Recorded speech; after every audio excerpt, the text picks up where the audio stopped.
Hey everybody, and welcome to the July Q&A answers video.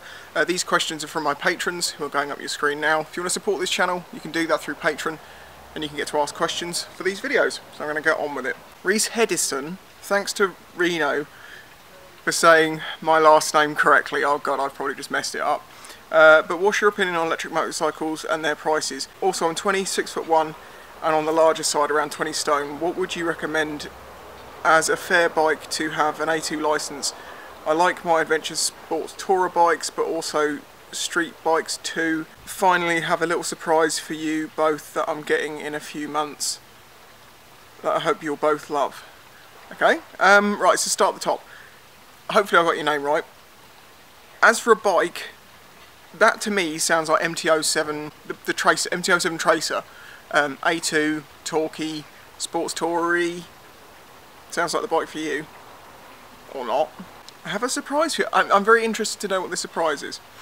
Carl the Gardener, which is your favourite clock you've ever made? And yes, I did get my money's worth out of my sprocket. I am self-employed, so hopefully things will get easier. Yeah, I do the same. Get your money's worth out your brake pads. And no, it's bad advice, but I do the same thing.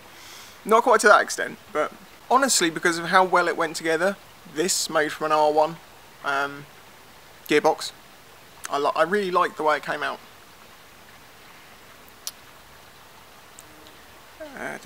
Jonathan Luckins, favourite breakfast cereal?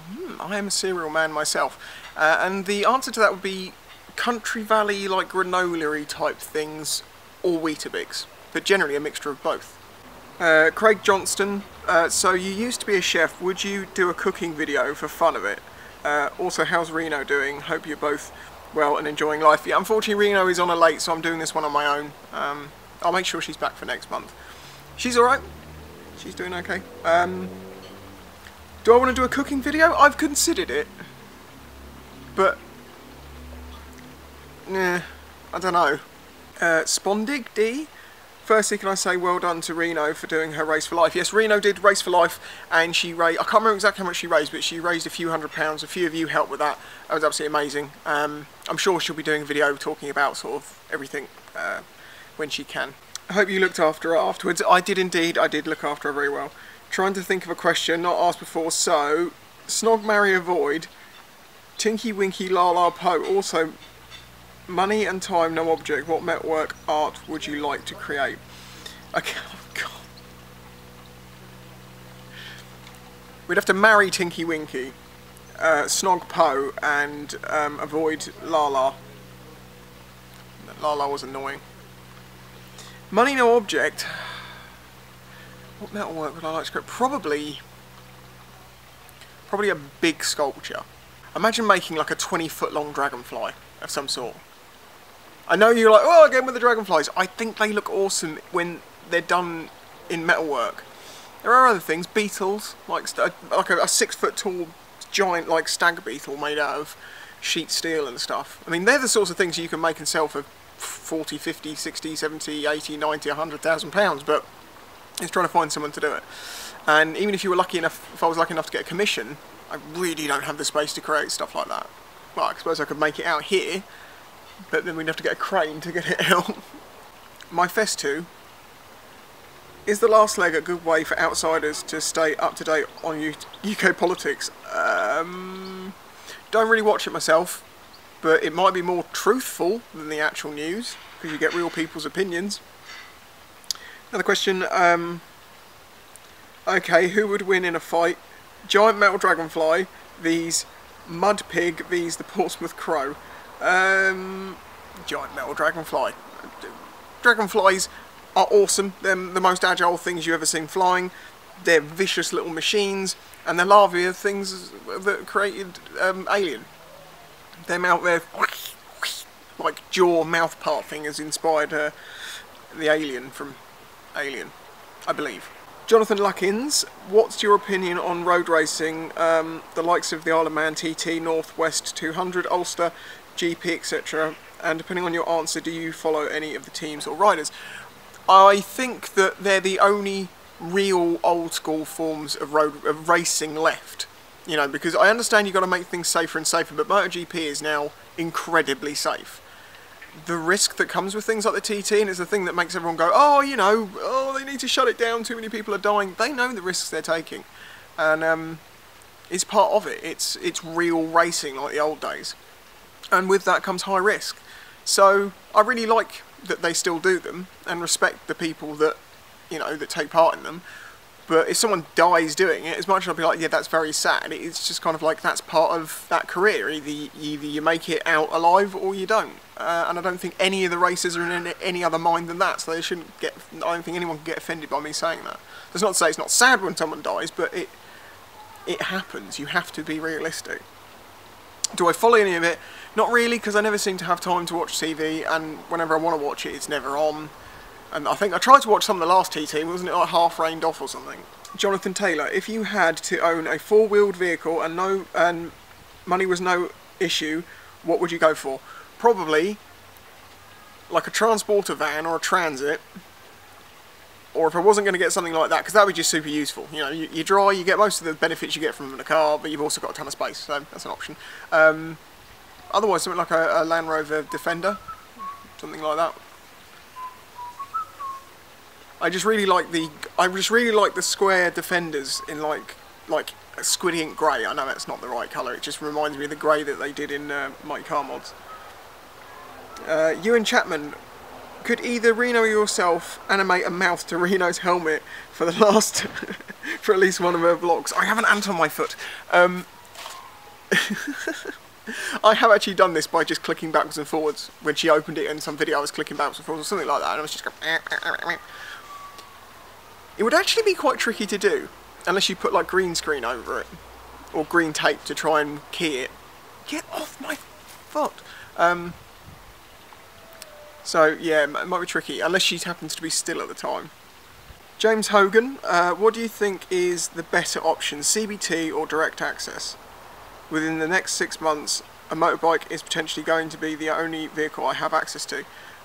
You have to do a CBT for direct access, so moot point. If you just want a 125 and you just need to be on the road, yeah, CBT is going to be your cheapest. 125 and a CBT will be your easiest and cheapest option, I would say. If you're planning to get a bigger bike in the near future, it might be better to do direct access, and then you don't have to go through the stages of buying bikes and stuff. Good luck with it. The Noz, what is your opinion on clutchless upshifting? I recently got an SX80 and started to clutchlessly upshift, and I feel that it's made my riding a lot smoother. However, I notice you don't do it in your vids. Please keep up the great work. Clutchless upshifting is completely unnecessary on the road. You can do it, and I have done it, and at times when I'm riding faster I will do it, but generally the only time you really need to clutchless upshift is when you're in a race and you need to not have any delay in getting up the box. It will make your gear changes smoother because you're not having to do the clutch and stuff yourself, but you really should get proficient to the point that you can do that yourself. It's just to do with rev matching and getting the timing of your hand and your clutch in. So, I mean, like on my XJ6 I can change gear and not feel a jolt and still use the clutch. Derek's a bit more difficult because he's a big big single, so he's a bit more beefy. So yeah, it's a thing for the racetrack, it's not for the road. But if you feel like you're happy doing it, keep doing it. No problem with that. Guano Man, what, when, where, how, and who? What? Candlestick. When? Yesterday. Where? The dining room. How? Hit them over the head. Who? Colonel Mustard. Oh, of course, this has highlighted something. I will make it clear for my Q&As that I will answer all your questions, but I will not answer any question. This has recently come up, someone actually left my Patreon over this, it seems. There was a question that if I answer it in this video, if I even say the word, it is very likely to get demonetised, and there is no point answering one question, which is very politically, and it's just a discussion which gets people arguing. It would demonetise the video instantly, it's not worth it. So, as I say, I answer all your questions if I can, but not any question, obviously. Some of these things are very personal things that are down to individuals and frankly no one else. And sorry to the person who left over that, if you're still watching. I'm just being honest with you. They did suggest that if I didn't talk about it I was being dishonest. It was like, well, no, I'm dishonest if I give an answer I don't believe in. If I say I'm sorry, I'm not going to talk about that. That's not dishonest, that's honest. So, you know, whatever. Darwin Dibley, I really hope that's how you pronounce your name, otherwise, I'm sorry. Will you be attending the Brighton Burn Up this year? Don't know. It's possible, but at the same time, I've been twice, I think, and I found it a bit boring. Wasn't really a lot going on, there needs to get more going on. And from him again, where do you go green laning? I'm from Southampton and would like to take my Lex Moto Adrenaline for a play.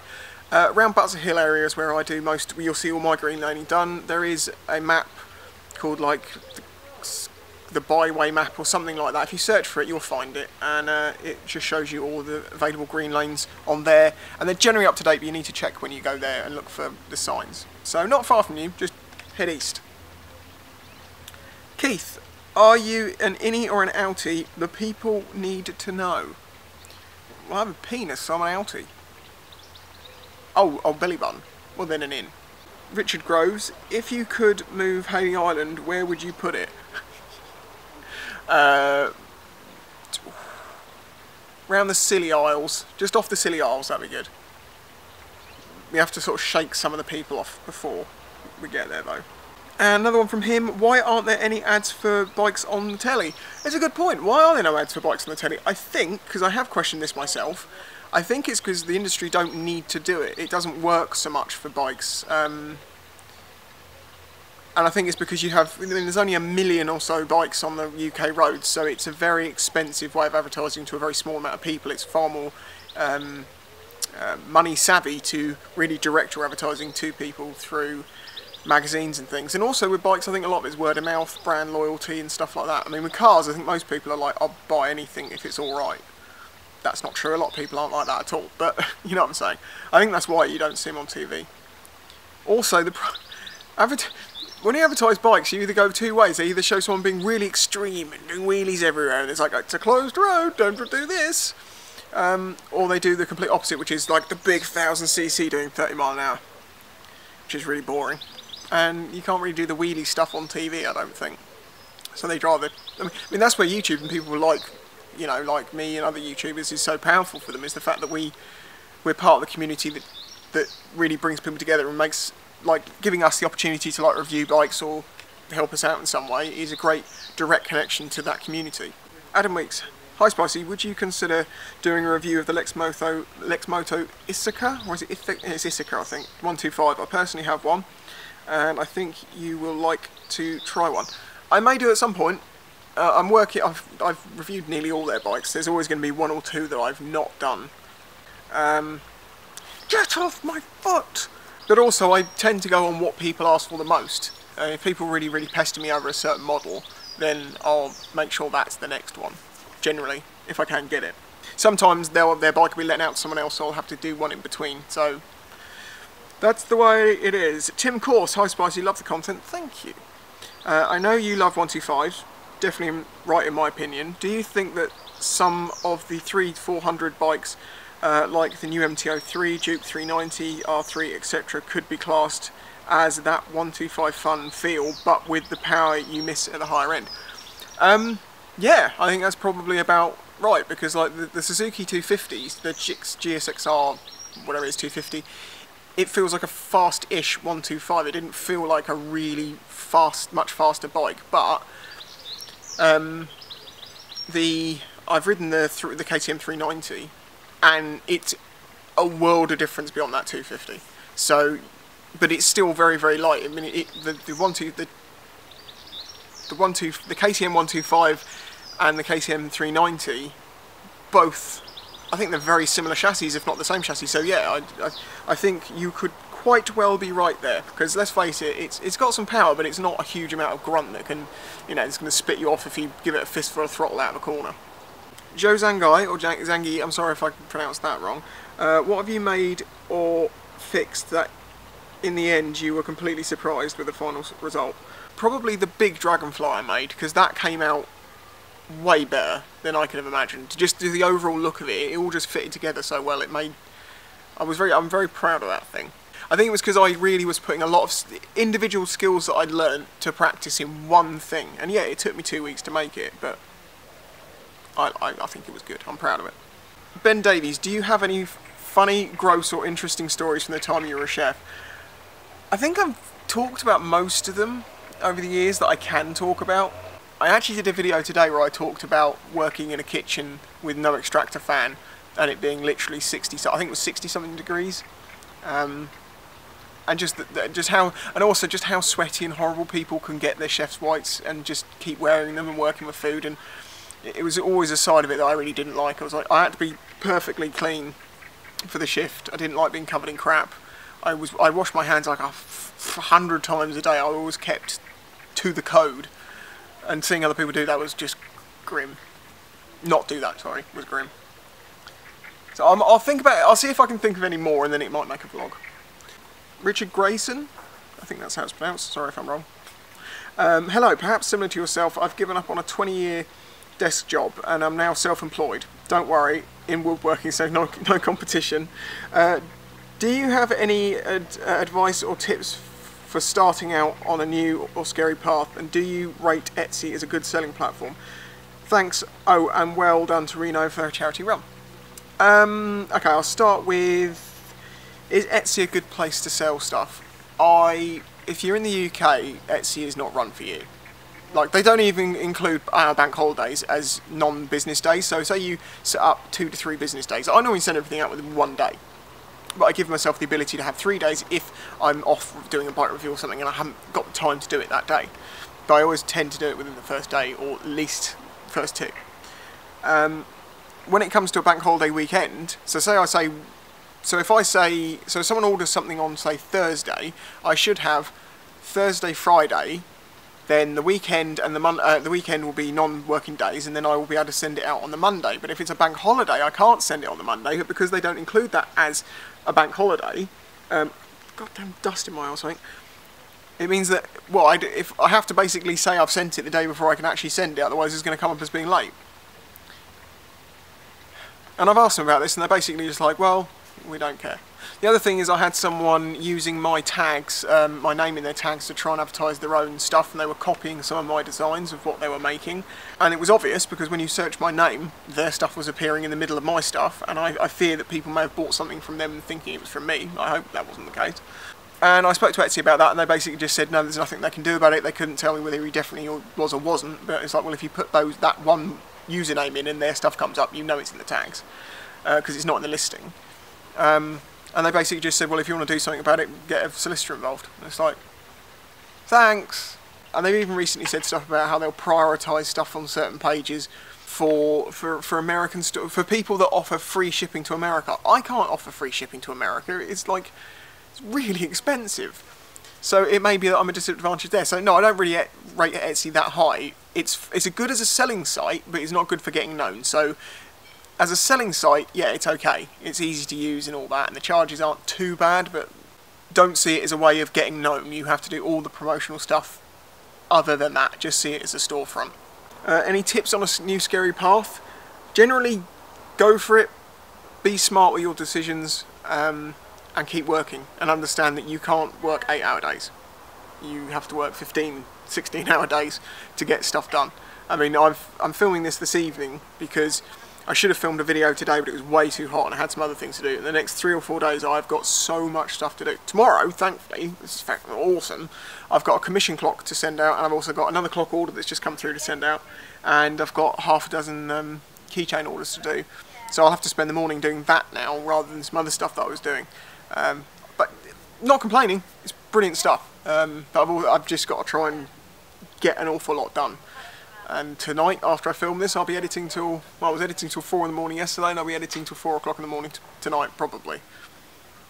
But I do it because it means when I get to the weekend, I can actually take a couple of days off with Reno. And I can get my sleep then. There's also a quote from Arnie that I saw in a Deep South Moto video. He's been doing some sort of motivational videos. Go and check him out. Some of the Arnie ones have been really interesting, and one of the things he said that someone was famous for was basically, do your work and advertise, which means do the thing you do and then tell everyone about it, and keep doing that, because that will build things. And it makes sense. And I know to some people, they might say to me, like, why do you keep having to go on about this? Why do you have to keep going? Because I'm growing a business, I'm trying to get known. And the more I say it, the more people hear it. Angie Portman, I'd love to see you do a review of a Zero DSR electric. Also, love to see you green owning this one. Lol.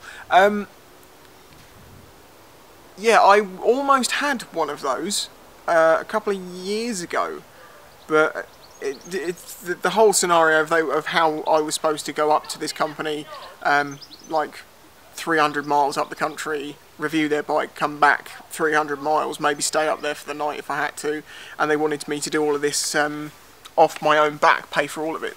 So basically, can you please come and advertise our company by riding one of these bikes, but we want you to pay for it all.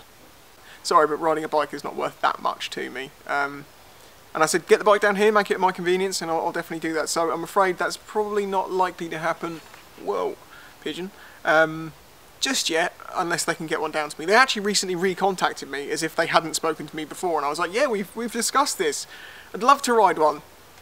Send it to me, like Lex Moto do. I'm going to call him Timmy because it's T1, 1987. Hi Spicy, let's talk Supermoto. If your dreams come true, what's your dream Supermoto and why? Would you ever replace Derek? I don't ever want to sell Derek. I've done so much to keep that bike. That's like, it's my backstop if everything goes wrong, but I don't want to give it up, and that's why I work so hard, because my number one loss is losing that bike. And it is a luxury to have two bikes. But the DRZ is not a brilliant bike to have on its own. And the prices are going up. Well, obviously there's only a few options. Husqvarna 701. Ridden one, don't really like the feel of them. I don't like the seating position. It's very flat topped. Maybe if I got to ride one a bit more, it might change my opinions on it, but I just didn't really like the feeling of it. I preferred the feel of the KTM 690, but still didn't get on with that as well as I like the feel I get from riding my DRZ. So although it's not the best one, it's like an all-rounder that's really good. I enjoy it. But if it was money no object, some custom-built Supermoto, definitely. So that kind of answers both, because Derek was my dream Supermoto, because ever since I had my 125 little Supermoto, I always wanted a bigger one, and the DRZ was always that bike to me. It was like, that's the one that I want. And I've got the exact one that I wanted in the exact colours. So that is my dream bike. So I can say I'm living the dream.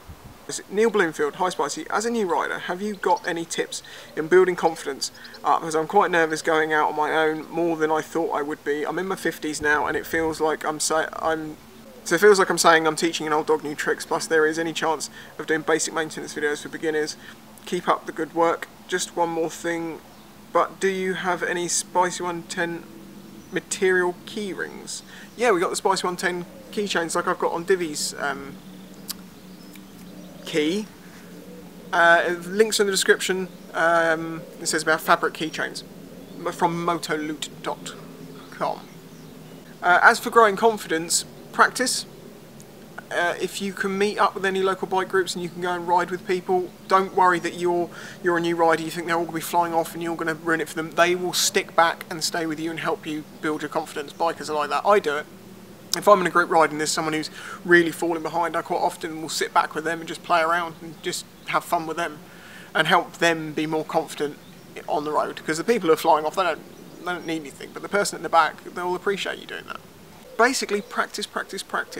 Just do it at your own pace and it will naturally come. And don't believe the teaching... Sorry, there's a beef. Don't believe the teaching old dogs new tricks things. It's a load of rubbish. It might seem harder, but trust me, just keep at it. Having said that, you'll be like, you're not that old, you're only 33, how would you know? Yeah, fair point. Duncan Owen, probably been asked this many times before, have you ever considered doing a tour of Scotland? I've lived on the northeast coast, but apparently the west coast is far better for biking. I've spent, the only holidays I've ever had have been in Scotland, basically. Lovely looking place, not been there for a very long time. It was when I was a kid that we went there. For the same reasons I've mentioned before, going off and travelling and stuff is just not really an option for me. Maybe in the future, if things are more stable with YouTube, making my money from YouTube itself and not the metalwork, so I don't need to be here all the time. If I had a laptop and a camera, I could technically go anywhere, make vlogs every day and do that. But I don't want to do that long term, obviously, because, well, it gets very expensive staying places. I don't really want to camp around, and I don't really want to leave Reno on her own for a long time. So you're like, well, then take Reno with you. You've just doubled the costs. These are things I wish I could do, but I'm I'm not a channel with 500,000 subscribers, I'm a channel with less than 100,000. It's just not feasible for me at this point.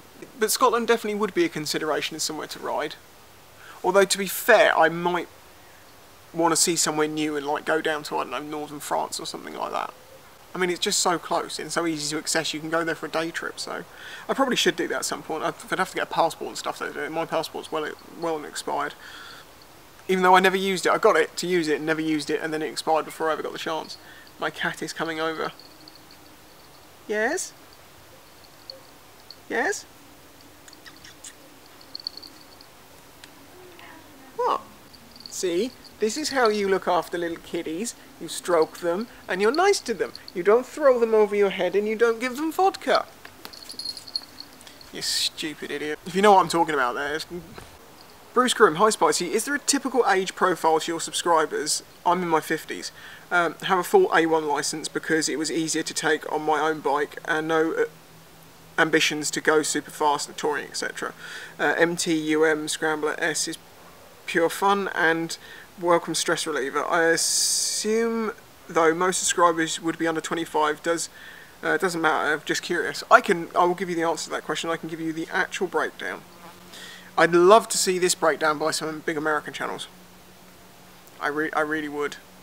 Okay, so for the past 28 days, 95.2% have been male, 4.8% have been female, according to their profiles.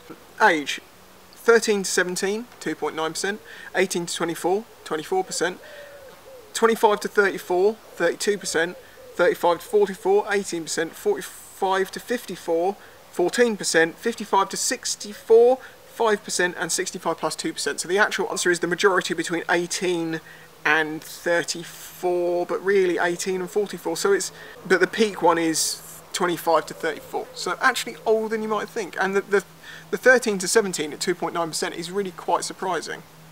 65% of my viewers have been from the UK, 9% from the United States, 2.4% from Japan, 2% from Australia, and 1.7% from Canada. This is the last 28 days. And the funny thing about all of this is 65% of my audience is from the UK. I get paid about £3 something per 1,000 views from people in the UK. If you're in Australia, it would be about $8–9. I really need some Aussie friends. That's the CPM rate, and it's pretty dire.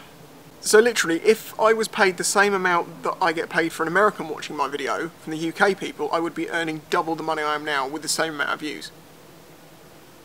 Or more than double. Doesn't feel great. Okay, James the Naked Snake. He's got loads of questions here, so I'm going to answer them as I read them. What of all your videos are you most proud of? I don't know the answer to that, to be honest. I've thought about it. There's so many different categories of why I would be proud of it, whether it was funny or whether it worked really well or whether it was really well received. Yeah, I can't really say about that. It's difficult. What's the most interesting bike you've ever ridden? Probably one of the Triumph Bonneville Calf Racer thing, maybe. Because it has so much more story to it than other bikes. Again, difficult one to answer. If you were given an unlimited budget, what jobs mods would you do to Divi and or Derek? Derek would get the 39mm flat slide carb, because that makes a big difference to the bike, but I can't afford to grab one of those and get all the work. Well, not get it fitted and make sure it's well, no, I could fit it, but it'd make sure it's all running right. Yeah, I wouldn't mind doing that just to see what it's like, but then again, I don't want to keep pushing and pushing and pushing on that bike. Keeping things slightly underpowered means they stay more reliable, and he obviously hasn't been too reliable up till now. What I would like to do to Derek is strip him down, re-powder coat the frame, and get a new set of plastics. That would be awesome to do that. And maybe some nice rims. And as a former chef, have you got any tips on how you would improve your own dishes to make them taste just that bit better? Yes! If you're, for instance, if the English, oh, should we have some chicken? Let's have some boiled chicken, shall we? Some pan-fried dry chicken. No! Put some oil in there, put some herbs in there, some garlic, some seasoning, sear it on so you get a nice seared skin, then put a splash of soy sauce on it to help suck it, like soak into it a bit, and then brown that onto it, maybe a bit of garlic. Just like a piece of pan-fried chicken can go from being a really boring thing to a really tasty, succulent thing if you just do it right. Also experiment with new stuff, mixtures of things you wouldn't necessarily consider, and also spicy things. I didn't used to eat spicy food. This has no relation to me being called spicy, but I didn't really like spicy food in the past. And in the past few years, mainly because one of my mates I used to work with who was just obsessed by eating face-meltingly hot stuff. I kind of got a flavour for it, and now nearly every meal I have will have some sort of spice in it. Or like if I do a lasagna, I will use the Dolmio sauces, but I'll also put like a stock cube in and some extra herbs and some lots of garlic and bits and pieces like that, and really cook it in, and just adds a lot more depth and levels to the flavour. I'm not that sort of a chef. I was a cook really, but I did do some sort of chefing. Okay, venomous attacks. Last question. What is it that you like the most about riding a bike? Not pedalling. Also, what type of music videos and game genre types do you like? Right, music is everything from metal to a lot of rap and stuff. I know how many people have picked up on who the new intro, by the way, is the Wu-Tang Clan.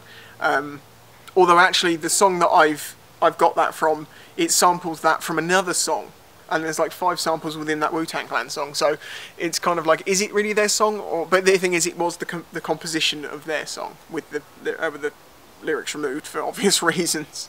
But basically a lot of things. I just don't really like anything that's pop related, boy bandish, mumble rappy, stuff like that. Videos, well, I watch some motorcycle videos. I don't watch a huge amount of motor vlogs. I watch a few, but obviously when your entire life is making videos about bikes and riding bikes and editing videos about bikes, sometimes you need a bit of a break from it. So I like a lot of videos from like engineering channels, making channels, science channels. In a recent Q&A a little while back, I actually went through my most of my subscriber list of all the videos I watch, and loads of you were like, holy crap, we watch half the same things. Yeah. And I've been watching most of them since they were tiny channels. Game genres, I like car racing games, and I like first-person shooters, and I also like sort of collector-y type games, like Far Cry. I really like that because it gives you a combination. It's a bit like GTA with a bit more to it. I like GTA, but it's a little bit sort of scripted the way you have to do things, whereas in Far Cry it's, I don't know, the first one I played seemed more open, then it feels a little bit more sort of funneled. Primal was alright, I thought that was good. And Minecraft. I love the fact that people really enjoyed the Minecraft video. I haven't got the balls to make another one, I don't think, not unless people ultra demand it. Keep up the amazing work, like always, Spicy. Oh, okay, I just answered the last question, didn't realise it. Well, there we go. Thank you to all my Patreon supporters. Huge thank you. I'll try and edit this video down to being as short as possible. I really do appreciate your help. If you got this far in the video, please leave a like. It's very much appreciated. Okay. If you got this far in the video, you have to try and work the word duck into your comment. And don't just go, oh look, there's a duck. Try and be a bit more clever. Random... Gee, what size of a bee is that? Sounds like a Hercules. Random side note before I go, I just noticed there's a piece of wood down here that I took a picture of a clock on the other day, and I've just realised what was still stuck to it. Who recognises what that's from? I think you've had too much to drink, you need to go to bed.